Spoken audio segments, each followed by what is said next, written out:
Hello beautiful souls and welcome back to my channel Soul Journey. My name is Beck, or you may also know me as Anu Ani, the expansion doula, and today we are going to be talking about souls and how they may not be exactly what you think. If you like this video, please hit subscribe and hit the like button and hit the notification bell if you want to see when I post videos, because you know that algorithm sometimes doesn't get that into your subscription box. If you'd also like to follow me on my other social medias, those are down in the description as well. Alright, so let's get off to the video. The codes of light you carry inside anchor a new way of life. Heart-centered being, awareness and seeing. You are out on the leading. So, souls.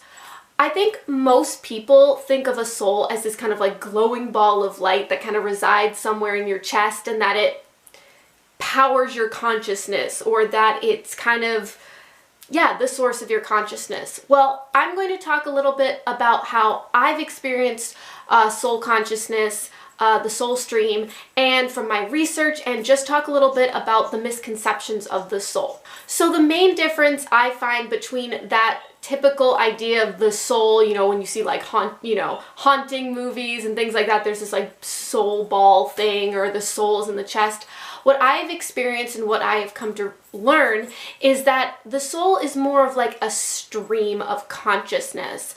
So instead of it being this like ball in your chest or in your head, wherever you perceive it, it's more like a constant flow of consciousness in through your crown chakra and into your physical being. So if you can imagine source consciousness as being like a lake, as being like all of consciousness, the water is flowing consciousness, everything is made up of consciousness. So imagine a river coming off of this lake, and it is flowing down, through the woods or whatever. That's more like a soul coming off of source consciousness. So basically all souls are connected up at source, but then they are all split off into these other rivulets. So when you think of soul family, or those souls that you're super connected to, imagine if there's like a main river and then there are several rivers coming off of that, and then rivulets. Those rivulets are all your soul family. So you're one, they're one. So it's kind of like you are closer in the river than maybe you would be to a river branching off in this other direction.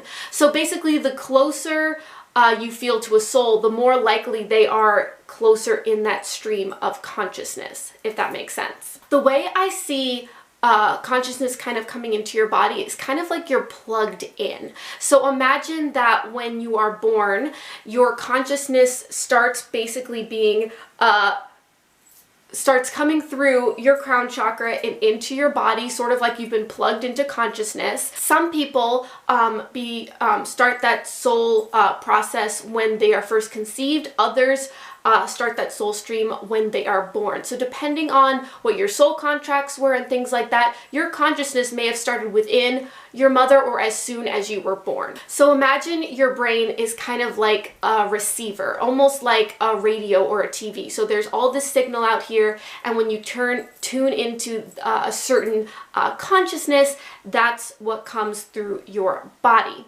So a lot of people think of the brain as what creates consciousness, but rather, from what I have researched and what I've experienced, it's more of like the TV receiving the signal rather than the TV making the signal itself. So once you are plugged into source consciousness, so to speak, that is what is running your body. So as we know, when you pass, the consciousness leaves the body, and the body is no longer working. So unless it's, kept with like going with machines and things like that, but the consciousness has left the body. So imagine like your body needs to be powered by consciousness.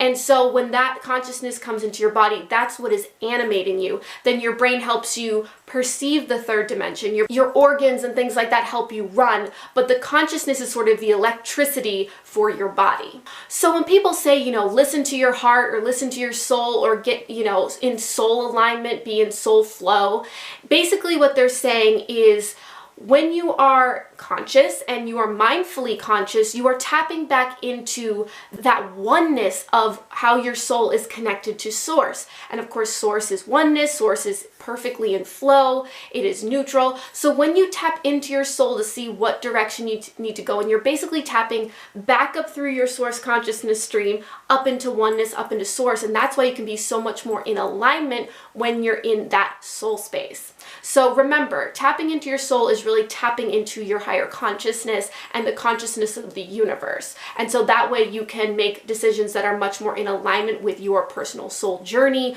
or soul contracts. Now, because the soul is such an interesting, in-flow, more like water experience, a lot of different things can take place when it comes to being birthed onto the planet, working with spirit, and all kinds of things like that. So I think the most common experience people have when it comes to being born onto the planet is a lot of people just have one soul stream and they are experiencing. But sometimes if there is a being that is supposed to have a really big experience on the planet, several soul streams will decide to come into one experience together. A lot of gurus have experienced this. If you know Teal Swan, a long time ago, I'm forgetting the name right now, but she was a part of the collective consciousness that came down into one of the really famous gurus about 100 years ago.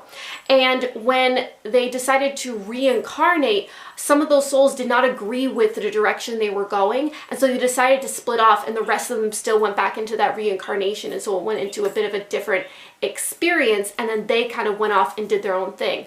There's a belief that Christ consciousness is the same, and when we talk about Christ consciousness coming back to the earth, they're talking about how that collective of consciousnesses that came to the planet as Christ are now here back on the planet in a lot of different bodies. So just like you can go and have a bunch of consciousnesses in one body, also a soul stream can also determine to come down into a couple different bodies to then interact with itself. I personally have a couple other beings on the planet that I know very well that it is my belief, and they have also confirmed this with me, that we believe we are the same soul stream but just in different bodies. Very specifically, one of my close friends, Eliza, I call her my soul sister or soul twin. We joke that we're the two souls of Gemini coming down into two bodies, and we really are so similar, and we finish each other's sentences, and we have a very similar soul path we're on. It's very interesting, but we came down into two different bodies so that we could mirror each other and learn from each other in a really powerful way. So many souls can come into one body, or one soul can split off into different bodies, depending on the desired evolution that soul wants to have. Another experience people can have is having their soul stream in their body, and then another soul can come along and kind of intertwine with their soul to be kind of a backseat viewer of their experience. I know one of my teachers, Teal Swan, was talking to a woman about her husband, and he had an extraterrestrial consciousness coming down into his body. So when she could look at him, she could see two soul streams coming down. So essentially that being was experiencing his soul experience that he was having so that it could learn, but it was kind of in the back seat. You know, the first soul had the reins. I've also experienced this with certain beings that I have been working with soul healing and things of that sort. I also feel like you could kind of say that's similar when you're channeling. It's kind of like another stream of consciousness coming into your body. You kind of take the back seat, and then that being will channel through your body. So this doesn't have to be a long-term thing. This one guy I was talking about, I think it was kind of a long-term thing, whereas for me it'll be a couple days or things like that, and it's a very interesting experience. You definitely feel like there's like two consciousnesses in your body, and you're kind of like working with that, but you definitely have the reins, unless you're channeling, which is when you step back. So that's a really powerful experience and a really cool way different souls can kind of learn from each other in a much more intense way. Now, I have also experienced my best friend say that at one point she kind of hopped into my body while I was sleeping, while she was falling asleep, and she got this intense experience of my perspective, and it's like she understood where I was coming from so deeply that it blew her mind. I also know a lot of medical intuitives can take their consciousness and kind of go in the body of another being so that they can really figure out what's going on with them. And that is also really powerful. So that would be kind of that like double soul stream where you can kind of experience other people's experiences by taking a backseat viewing of their personal experience. So another experience people have had on this planet is the idea of the walk-in. A lot of you may have heard this. Basically, it's the idea of there's a soul contract that one being is experiencing this reality, and basically they're like, I want to tap out. And so they have a soul contract with another being to come through. So basically they unplug and then this other soul stream comes down. A lot of spiritual teachers have experienced this, and basically they'll come through and they basically have this really neutral feeling towards everything in their space. It's like they kind of remember everything, but it's a very weird thing. A lot of times people will, through that experience, become extremely enlightened almost overnight, and they have a totally different perspective when that walking comes through. So it feels like the same person, but technically the stream of consciousness is different. But it's kind of like they've decided that they are going to then buy into that experience, but not when the person is born, but rather like halfway through. So that can be a really interesting experience. Some people believe that Byron Katie is a walk-in, and also Eckhart Tolle. Now, of course, I haven't talked to them specifically. That's not like 100%, but I have heard that people believe those were walk-ins.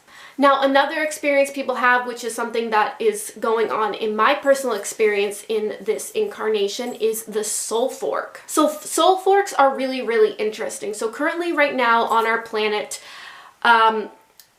most extraterrestrials couldn't just rock up and be like, hey, we're here now, because the consciousness and the frequency of the planet isn't really ready for it. That's why a lot of extraterrestrial sightings tend to be lower frequency or lower dimensional extraterrestrials. The higher ones, like the Arcturians or the felines, they can't come here in physical form. So what a lot of these beings have decided to do so that they can get their message on the planet and kind of gently bring in that frequency so that they could visit the planet is they do something called a soul fork. So basically an extraterrestrial will decide that it is going to take a piece of its consciousness. So again, if you go back to the river analogy, if there's a river going down, it says, okay, I'm going to take this, I'm going to make a rivulet off of my own soul stream, and I'm going to have that be born onto the planet into a physical three-dimensional being.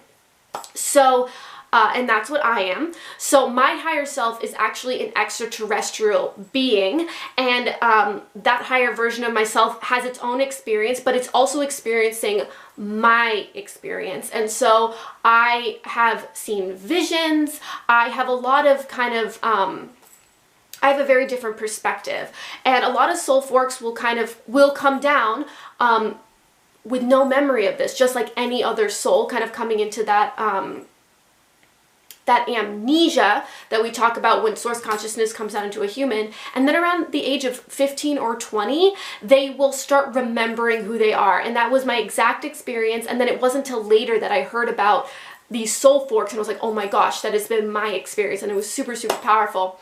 So that's another way. So it's kind of like the stream kind of breaks itself off a little bit and reincarnates into another being.